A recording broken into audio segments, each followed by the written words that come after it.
Hello students, welcome to RHchemistry.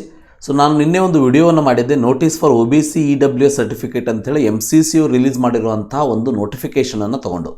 So ಅದರಲ್ಲಿ ಹೇಳುವಂಥ ಪ್ರಕಾರ, ಸೊ ಆಲ್ರೆಡಿ ನಿನ್ನೆನೂ ಕೂಡ ಹೇಳಿದ್ದೆ. ಸೊ ಅದರಲ್ಲಿ ಏನು ಮೆನ್ಷನ್ ಮಾಡಿದರು ಅಂತಂದರೆ, ಸೊ ನಿಮ್ಮ ಒಂದು OBC ಅಥವಾ EWS ಸರ್ಟಿಫಿಕೇಟ್ ಏನಿದೆ ಅದು ಏಪ್ರಿಲ್ 2020ಇಂದ ಸೊ 9th February 2022 ಒಳಗಡೆ ಇದ್ದಿದ್ದು ಮಾತ್ರ MCC ಆಲ್ ಇಂಡಿಯಾ ಲೆವೆಲ್ ಕೌನ್ಸಿಲಿಂಗಿಗೆ ಸೊ ಅದನ್ನು ಯೂಸ್ ಮಾಡ್ತಾರೆ.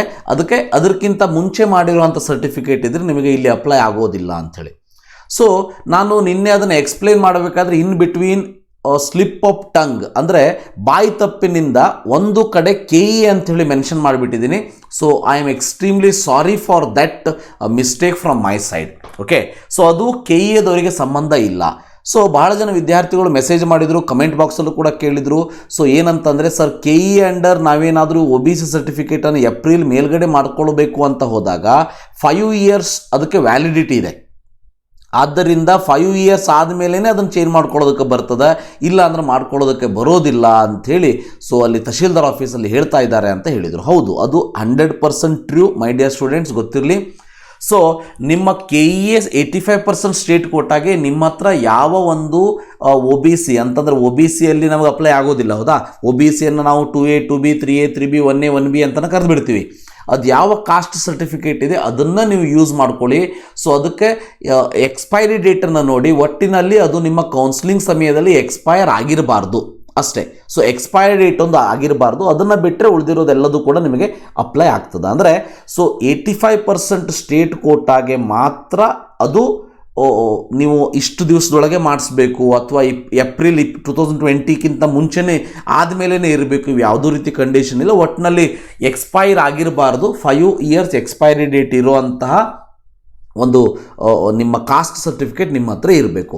ಬಟ್ MCC ಅವರು ಮಾತ್ರ ನಿನ್ನೆ ಒಂದು ರೂಲನ್ನು ಏನು ಹೇಳಿದ್ದಾರೆ, ಏಪ್ರಿಲ್ 2020ಕ್ಕಿಂತ ಆದಮೇಲಿನ OBC ಸರ್ಟಿಫಿಕೇಟ್ ಮತ್ತು EWS ಸರ್ಟಿಫಿಕೇಟನ್ನು ಮಾತ್ರ ಕನ್ಸಿಡರ್ ಮಾಡ್ತೀವಿ ಅಂತ ಹೇಳ್ತಾ ಇದ್ದಾರೆ. ಸೊ EWS ಸರ್ಟಿಫಿಕೇಟ್ ಅಂತೂ ನಮ್ಮ ಕರ್ನಾಟಕದಲ್ಲಿ ಅಪ್ಲೈ ಆಗೋದಿಲ್ಲ. Don't worry about that. Only for MCC OBC ಮತ್ತು EWS ಸರ್ಟಿಫಿಕೇಟ್ ಏನಿದೆ ಅದು ಏಪ್ರಿಲ್ 2020 ಆದಮೇಲೆ ನಿಮ್ಮ ಹತ್ರ ಇರಬೇಕಾಗ್ತದೆ. ಸೊ ಸ್ಟೇಟ್ ಕೋಟಾಗೆ ನೀವು ಇದ್ರ ಬಗ್ಗೆ ವರಿ ಮಾಡ್ಕೊಳ್ಳೋಂಥ ಅವಶ್ಯಕತೆ ಇಲ್ಲ. ನನ್ನ ಮಾತಿನ ತಪ್ಪಿನಿಂದಾಗಿ KE ಅಂತ ಒಂದು ಕಡೆ ಹೇಳಿದ್ದೀನಿ, ಅದಕ್ಕೆ ನಾನು ಎಕ್ಸ್ಟ್ರೀಮ್ಲಿ ಸಾರಿ ಕೇಳ್ತೀನಿ. ಸೊ ಗೊತ್ತಿರಲಿ, medical counselling committee MCC all India ಲೆವೆಲ್ಗೆ ಮಾತ್ರ ಅಪ್ಲೈ ಆಗುವಂಥದ್ದು. ಸೊ ವೆರಿ ಇಂಪಾರ್ಟೆಂಟ್, ನಿಮ್ಮ ಒಂದು 85% ಸ್ಟೇಟ್ ಕೋಟಾಗೆ ಇದು ಸಂಬಂಧ ಇಲ್ಲ.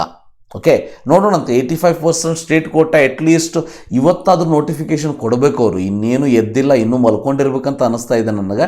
ಇವತ್ತಾದ್ರೂ ನೋಟಿಫಿಕೇಷನ್ನ ಕೊಡಬೇಕು, ವೇಟ್ ಮಾಡೋಣಂತ ಯಾವಾಗ ಕೊಡ್ತಾರೆ ಅಂತೇಳಿ.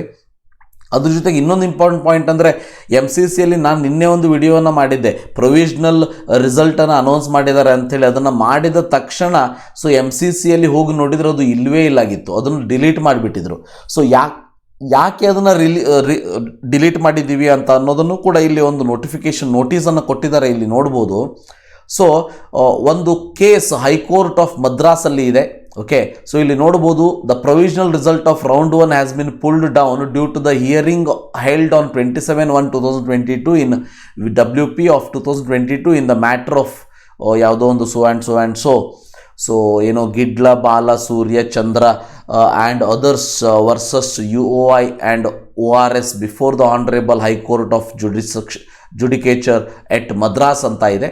ಸೊ ಯಾಕೋ ಈ ವರ್ಷದ ನೀಟ್ ವಿದ್ಯಾರ್ಥಿಗಳಿಗೆ ಮತ್ತು MCC ಮತ್ತು NTA ಆ್ಯಂಡ್ ಸುಪ್ರೀಂ ಕೋರ್ಟ್ದವರಿಗೆ ಅಥವಾ ಹೈಕೋರ್ಟ್ದವರಿಗೆ ಇರುವಂಥ ಸಂಬಂಧ ಬಹಳ ಗಾಢವಾದದ್ದು ಅಂತ ಅನ್ನಿಸ್ತಾ ಇದೆ.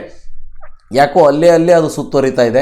ನೋಡೋಣಂತೆ, ಇದು ಒಂದಾದರೂ ಸುಪ್ರೀಂ ಕೋರ್ಟಿಂದ ಏನು ಅಥವಾ ಹೈಕೋರ್ಟಿಂದ ಏನು ಆರ್ಡರ್ ಬರಬೇಕು, ಇದು ಫರ್ದರ್ ಈ MCC ಕೌನ್ಸಿಲಿಂಗನ್ನು ಡಿಲೇ ಮಾಡೋದಿಲ್ಲ, ಮತ್ತು ಫರ್ದರ್ ಇದು ಆಲ್ ಇಂಡಿಯಾ ಲೆವೆಲ್ ಕೌನ್ಸಿಲಿಂಗನ್ನು ಡಿಲೇ ಮಾಡೋದಿಲ್ಲ ಅಂತ ಆಸೆಯಿಂದ ನಾವು ಕಾಯೋಣಂತೆ. ಮಾಡದೇ ಇರಲಿ ಅದು. ಸೊ ಆದಷ್ಟು ಬೇಗ KE ಅವರು ತಮ್ಮ ಒಂದು ಕೌನ್ಸಿಲಿಂಗ್ ಶೆಡ್ಯೂಲನ್ನು ರಿಲೀಸ್ ಮಾಡೋ ಹಾಗೆ ಆಗಲಿ, ಎಲ್ಲ ವಿದ್ಯಾರ್ಥಿಗಳಿಗೂ ಹೆಲ್ಪ್ ಆಗ್ತದೆ ಅಂತ ಹೇಳ್ತಾ ವಿಡಿಯೋನ ಇಲ್ಲೇ ಮುಗಿಸೋಣಂತೆ. So thank you, have a nice day.